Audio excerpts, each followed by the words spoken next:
Karena kata Allah, kullu nafsin dha'iqatul maut. Tidak ada satu napas yang tidak mati. Semuanya akan terkena mati. Akan tetapi di ayat lain Allah terangkan, wa ma kana li nafsin an tamuta illa bi idnillahi kitaban muajjala. Tidak akan ada orang mati kecuali ajal yang sudah menentukan. Jadi kalaupun pistol di ujung telinga, walaupun pisau di ujung perut, kalau belum ajalnya tiba maka tidak akan meninggal dunia. Artinya apa? Kalau sekarang meskipun musim Covid, tapi kalau ajalnya belum tiba, meskipun Covid di mana-mana ada, di media yang paling ramai Covid. Kalau belum datang ajalnya, maka tidak akan meninggal dunia. Sebaliknya, meskipun tidak ada Covid, waktunya mati, mati. Karena semua mati kembali kepada ajal masing-masing. Maka oleh karena itu, hadirin yang dirahmati Allah, pada kesempatan malam ini di acara malam yang ke-7 almarhum Bapak Abdul Hamid bin Abdullah, ya, yaitu orang tua daripada Bapak Yusrisna yang saat ini kita bersama kumpul hadir mendoakan, dan saya sedikit memberikan yaitu tausiah khusus untuk diri saya, umumnya untuk kita semua, bahwa tadi saya sampaikan bahwa setiap kita cepat atau lambat, ya, muda ataupun tua, sakit ataupun sehat, maka semua kullu nafsin dha'iqatul maut. Makanya ada kesunahan-kesunahan untuk mengingatkan kita terhadap kematian. Salah satunya ziaratul kubri. Makanya ziarah kubur pendapat beda-beda, tapi di kalangan ahlu sunnah, ya, itu adalah mutlak kesunahannya. Tapi kalau di Mekah, di Madinah, berkali-kali saya diusir, Pak RW. Diusir oleh orang-orang Arab, haji haram. Jadi kalau orang ziarah itu diharamkan. Kenapa? Karena dia di hadapan kuburan itu mengangkat tangan. Mereka menduga bahwa kita ini minta ke Kibuyut. Padahal mintanya kepada Allah. Allahumma gfir lahum warhamhum wa'afihim wa'fuanhum. Karena kita ngangkat tangan di hadapan kuburan, dianggap oleh orang seolah-olah minta kepada kuburan. Padahal mintanya mah kepada Allah, gitu. Maka kita minta ampunan. Maka saya sendiri tidak setuju kalau seandainya ada umat Islam ziarah tetapi mintanya sama Kibuyut. Saya juga nggak setuju. Yud, aduh gimana ini anak mau ujian, Yud. Ya kadang-kadang kan begitu. Saya mau hajat ini, Yud, coba didoakan. Terus kata Kibuyut boro-boro ngadoakeun sia, aing ge hareudang di kuburan. Gitu ya. Nah, maka oleh karena itu kita mengingat, kalau salah satu lagu aja pasti RT apa lagunya? Iya. Ada lagu yang mengingatkan kita, namanya lagu Wali. Wali aja bisa nyanyi, Wali. Lihatlah di sana, pandanglah di sana, mereka yang terbaring di tanah. Bukankah mereka pernah hidup jua? Kita pun bakal menyusul mereka. Astagfirullahaladzim. Bisa betul? Oh, kabecus. Ya, artinya begini, ketika kita sampai ke kuburan, apa yang akan menjadi dalil buat kita? Ya Allah, ketika kita lihat batu nisan bukan cuma sekedar dibaca, akan tetapi kita melihat ini dulunya hidup, ini dulunya sama seperti saya. Wah, saya juga mungkin besok atau lusa atau setahun lagi atau 2 tahun lagi akan sama terbaring dengan ciri batu nisan.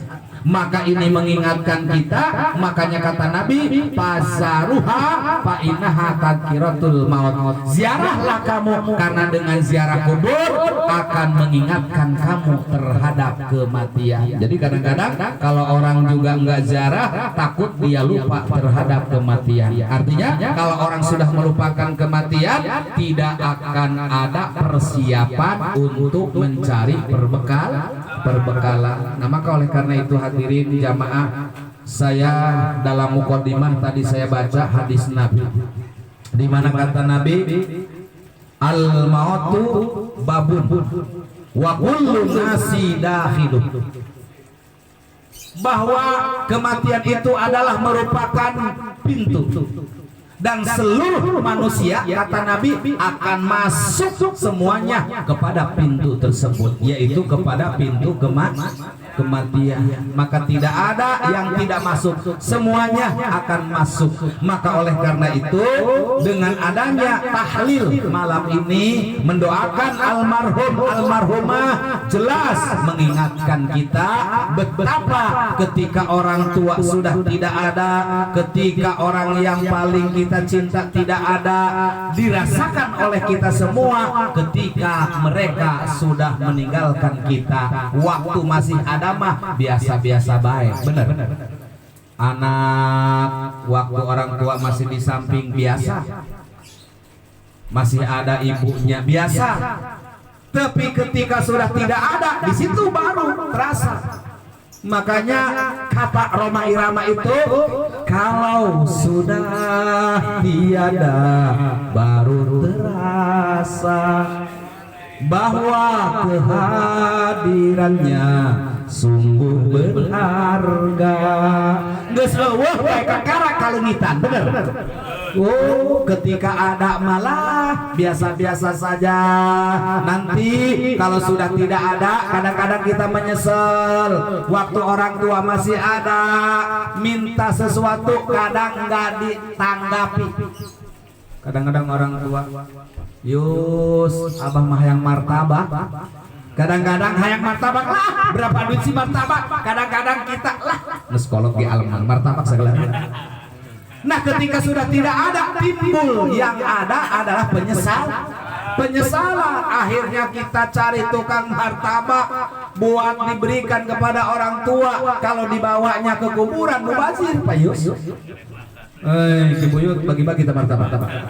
Dibawanya kemana? Dibawanya ke majelis taklim, dibawanya ke pengajian, sodakohnya nilai pahalanya untuk almarhum almarhumah yang kita niatkan. Tapi tetap yang memakannya adalah orang yang masih hidup. Nggak mungkin ke kuburan bawa martabak. Ibuyut bagi-bagi martabak, kalau nggak kebagian kumaha coba. Iya. Nah, maka oleh karena itu orang-orang yang sudah meninggal dunia tidak perlu ngopi, tidak perlu susu, tidak perlu makan, tidak perlu minum, tapi perlu doa. Makanya dalam hadis tidak akan ada yang sampai ke ahli kubur kecuali 3 perkara. Apa itu? 1, sodakoh jariah, yang kedua ilmu yang bermanfaat, yang ketiga doa anak soleh. Makanya kita berdoa. Kok katanya yang ngedoainnya bukan Bang Yus, kok yang ngedoainnya Ustadz? Kan Bang Yus wakil ke Ustadz. Nikah juga sama, anaknya anak RT, kok yang nikahin penghulu karena RT wakil. Jadi ini ada protes dulu ke saya, katanya doa anak yang soleh, tapi yang ngedoain bukan anaknya. Ih, mau dia, terek ngaji sih. Ya, kadang-kadang kan begitu. Maka sama hakikatnya ini anak. Tanpa anak yang mengadakan acara, siapa yang mau berdoa? Makanya anak wakil. Pak Ustadz, saya wakil, tolong doakan bapak saya. Kan begitu. Dalam hal nikah bisa diwakilkan, dalam hal jual beli diwakilkan, nyokot STNK BPKB bisa wakil kan Pak? Maka oleh karena itu jangan kita salah dalam memahami. Maka yang dimaksudkan dengan doa anak yang soleh itu artinya anak yang setiap saat mendoakan orang tua, baik orang tua yang masih hidup, terutama orang tua yang sudah meninggal dunia. Nggak perlu banyak doanya mah, Allahumma gfirlahu warhamhu wa'afihi wa'fu anhu. Wah, saya nggak bisa bahasa Arab, nggak ada masalah dengan bahasa Indonesia. Ya, asal jangan salah paham. Ini orang Sunda dengan orang Jakarta kadang-kadang salah paham, Pak. Mana salah pahamnya? Kalau orang Sunda sisi itu pinggir tung. Tapi kalau orang Jakarta sisi itu beda. Maka Ustadz Jakarta berdoa, ya Allah, terimalah almarhum di sisimu. Protes anaknya orang Sunda, ulah di sisi teuing bisa ngeraga. Wayana katanya Ustadz, masa nggak doa di sisi? Jadi di sisi itu di pinggir. Ya maksudnya di sisi itu artinya dalam rahmat, dalam magfirah, dalam ampunan Allah Subhanahu. Maka ketika kita mengingat tadi bahwa kullu nasi dakhiluh, setiap manusia semua akan masuk ke dalam pintu kematian. Cuman kita semua akan mati, tetapi dipesan oleh Allah sebagaimana dipesankan oleh Nabi Yakub alaihi salam kepada anak-anaknya. Di dalam surat Al-Baqarah, Nabi Yakub berpesan kepada putra-putranya. Ketika anaknya kumpul, bapaknya mau meninggal dunia, dia berwasiat kepada anaknya. Dan kita juga sering begitu, Gaudin. Kita juga sering wasiat, cuman beda wasiatnya Nabi dengan wasiat kita. Kalau wasiat kita mah, ceng tuh kontrakan. Ya. Tapi Nabi Yakub alaihi salam wasiatnya adalah ya baniya innallaha astafa lakumuddin wa la tamutunna illa wa antum muslimun. Kata Allah dalam wasiatnya Nabi Yakub, wahai anak-anakku, sesungguhnya Allah telah memilihkan agama Islam kepada kalian. Ditanyain satu-satu, ceng, ridho enggak kamu beragama Islam? Ridho? Nyesel enggak jadi orang Islam? Tidak. Maka Allah telah memilihkan agama Islam untukmu, karena tidak semuanya orang dipilihkan agama oleh Allah. Maka wala tamutunna, janganlah kalian mati illa wa antum muslimun, kecuali kalian mati dalam membawa iman dan Islam. Maka inilah harapan kita, ya, harapan kita. Dan kita juga berdoa khusus malam ini untuk Bapak Abdul Hamid bin Abdullah, umumnya untuk para orang tua, para guru, para muslimin muslimat yang telah meninggalkan kita, mudah-mudahan diterima iman Islamnya. Jadi saya ingin menyampaikan kepada segenap hadirin, karena saya melihat di berbagai grup, saya melihat di berbagai media, tapi saya maklum, saya tidak mau komen. Karena mereka awam, jadi kita maklumin. Karena saya mah pantang komen dalam urusan agama di media, karena saya punya majlis taklim. Yang ingin saya sampaikan begini, ketika orang sudah meninggal dunia, jangan mendoakan husnul khotimah. Karena husnul khotimah doa bagi orang yang masih hidup. Nih misalnya nih Udin, kambing saya, mudah-mudahan Kak Udin jadi nanti matinya husnul khotimah. Lalu kan dia amin, karena orangnya masih iya manges Pak, didoakan husnul khotimah, kan nyambung. Nah inilah bagaimana doanya. Doanya ampunkan dosanya, diterima iman Islamnya, itu yang terbaik. Jadi kalau kita mendoakan semoga mereka husnul khotimah orang mati. Jadi kalau kita mendoakan orang yang sudah meninggal dunia, jangan husnul khotimah, karena gak nyambung. Lalu untuk siapa husnul khotimah? Satu, untuk orang yang sedang sakarat. Yang kedua, untuk orang yang masih hidup. Pak RW ngedoain saya juga ngedoain Pak RW ngedoain RT, saling mendoakan. Mudah-mudahan Pak Ustadz husnul khotimah, kan gitu. Karena kitanya masih hidup. Apa sih husnul khotimah? Nah ini kadang-kadang nyaho ngaran teh nyaho rupa. Kadang-kadang ditanya husnul khotimah itu apa? Husnul khotimah itu mati dalam keadaan iman dan Islam, itu namanya husnul khotimah. Bisa ditamsilkan, contoh orang sedang sujud, punya dugaan pasti husnul khotimah karena dalam keadaan ibadah, gitulah. Lagi ngaji meninggal, bisa dikatakan husnul khotimah. Lagi dalam keadaan maksiat, itu namanya su'il khotimah. Naudzubillah min. Tuh, misalnya PRT, ya, dalam keadaan lagi ibadah, lagi ngaji, meninggal. Tuh, itu namanya husnul khotimah. Nah, sekarang lagi ngaji. Siap. Cek RT, jangan dulu Pak, anak saya masih kecil-kecil. Ya. Yang penting kita tadi Allah telah mewanti-wanti kepada kita, wala tamutunna illa wa antum muslimun. Jangan kalian mati kecuali matinya dalam keadaan agama Islam. Maka oleh karena itu orang tua jasanya tidak akan pernah kita bisa untuk melunasinya. Kata Nabi, kalau kamu menghitung jasa orang tuamu, seandainya kamu gendong orang tuamu ibadah haji ke Mekah, bolak-balik digendong, itu aja tidak akan lunas jasa orang tua. Kadang-kadang kita begitu, orang tua punya hutang, wani nagih anak-anak. Tetapi kalau misalnya anak yang punya hutang ditagih, marah. Bapak uji-ujian amat sama anak juga. Tapi kalau orang tua yang punya hutang pasti ditagih. Makanya ada bahasa mengatakan kalau orang tua kaya pasti anak jadi raja. Jadi raja itu memang sudah hukum alam seperti itu. Akan tetapi meskipun demikian kita harus menciptakan sesuatu yang bermanfaat. Karena tadi saya sampaikan kalau orang tua masih ada apa keinginannya kita masih bisa belikan.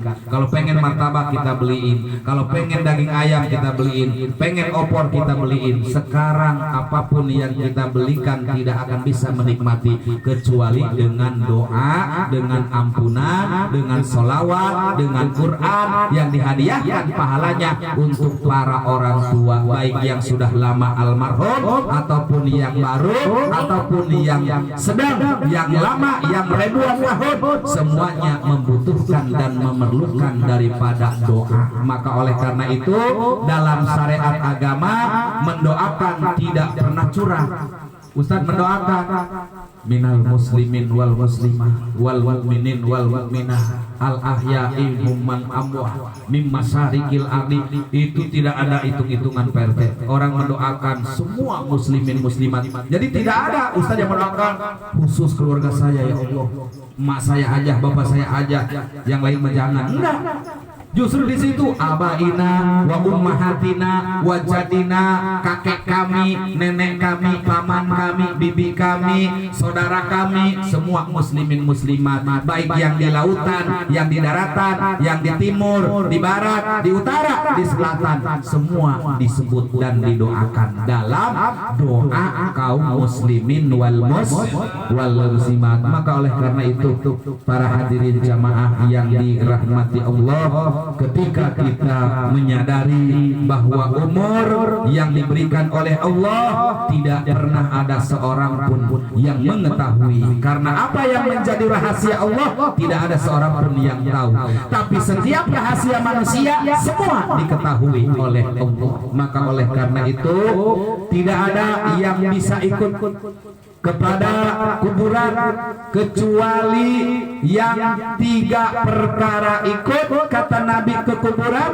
lalu yang 2 balik lagi ke rumah, illa wahidah, kecuali hanya 1 yang setia masuk.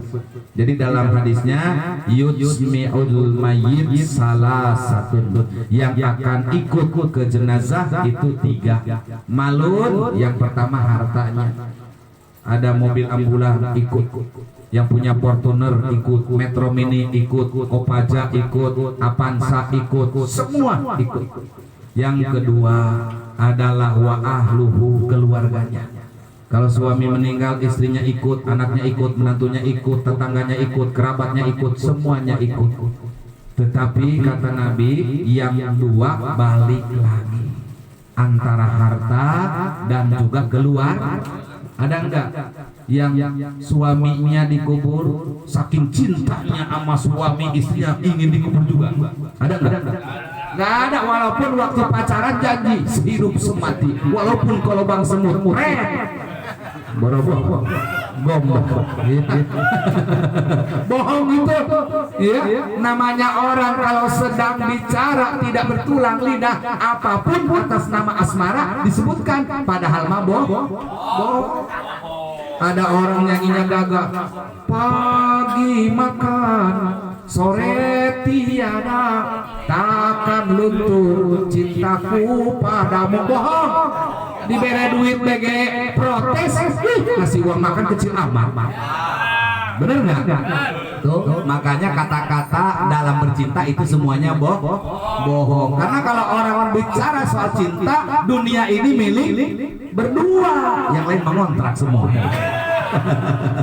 Nah maka oleh karena itu ini fakta ya, bahwasanya yang dua balik lagi, hartanya balik lagi, jangankan mobil, tiker butut aja bekas aurat tanah dibawa balik deh dong Medan. Coba bener nggak?